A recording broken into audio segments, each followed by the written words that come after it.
Operation जिंदगी की सबसे पहले बात, उत्तरकाशी के सुरंग में ड्रिलिंग का काम थोड़ी ही देर में शुरू हो सकता है और अगर मशीन की खराबी दुरुस्त कर ली गई है और एक्सपर्ट से उम्मीद कर रहे हैं कि अब कभी भी ड्रिलिंग फिर शुरू हो जाएगी। सिर्फ 14 मीटर का फासला बाकी है। ग्राउंड पेनिट्रेशन रडार यानी जीपीआर से पता चला है कि आगे 5 मीटर तक सरिया या लोहा जैसे धातु मौजूद नहीं है, यानी ऐसी कोई बाधा नहीं है।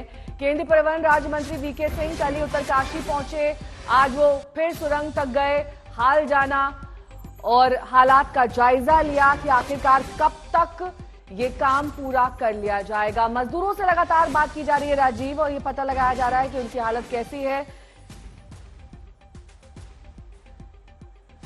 और नेहा, एक मॉक ड्रिल भी की गई है। जो प्रोसेस अपनाया जाएगा रेस्क्यू ऑपरेशन के समय जब मजदूरों तक पहुंच जाएगी बचाव टीम, तो ये एनडीआरएफ के जवानों ने मॉक ड्रिल की कि जब मजदूर निकाला कैसे जाएगा, अंदर कैसा लगा, साइज पाइप का बहुत विशाल नहीं है, तो उतने में ही सबको निकाल कर लेकर आना है। तो एनडीआरएफ के जवान तैयारी करते हुए अपनी कि उनके पास जैसे आदेश मिलेगा वो बिल्कुल इसी तरह से स्ट्रेचर है जिसमें पहिए लगे हुए हैं, इन स्ट्रेचर के माध्यम से इसी पाइप के जरिए उनको बाहर लाना है।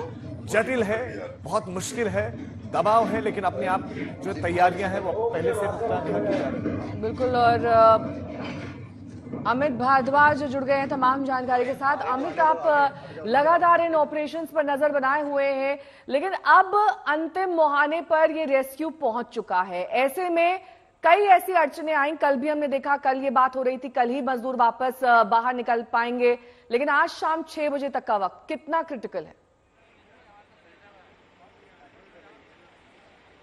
नेहा, देखिए, कुछ चीजें बिल्कुल जल्दी मैं दर्शकों को बता देता हूं कि कल से हमने देखा जब अड़चने आई थी, खास तौर पे वो आयरन ऑब्स्टिकल के बाद, तो कुछ स्ट्रैटेजी में भी फर्क हमको दिखाई दिया है कि और एक्सपर्ट्स का की मदद अब ली जा रही है। कल रुड़की से जिस एक्सपर्ट को लाया गया था, उनका काम अब प्रिसाइजली ये है कि वाइब्रेशन को देखा जाए, यानी कि वाइब्रेशन की वजह से और मलबा ना गिरे, इस बात की मॉनिटरिंग लगातार हो रही है। तो बहुत कंट्रोल्ड एनवायरमेंट में ड्रिलिंग अब किया जा रहा है, उसको लगातार मॉनिटर किया जा रहा है। जीपीआर के थ्रू ये पता लगा लिया गया है कि आगे के अगले 5 मीटर की लेंथ तक कोई मेजर आयरन ऑब्स्टिकल तो नहीं है, क्योंकि उसकी वजह से मशीन को डैमेज होने का डर रहता है। और जो अमेरिकन ऑगर मशीन है, खासतौर पे उसके बेल्ट, जो उसका ब्लेड है, वो टूटने का डर होता है, तो उसके लिए अब वो मैपिंग भी कर ली गई है।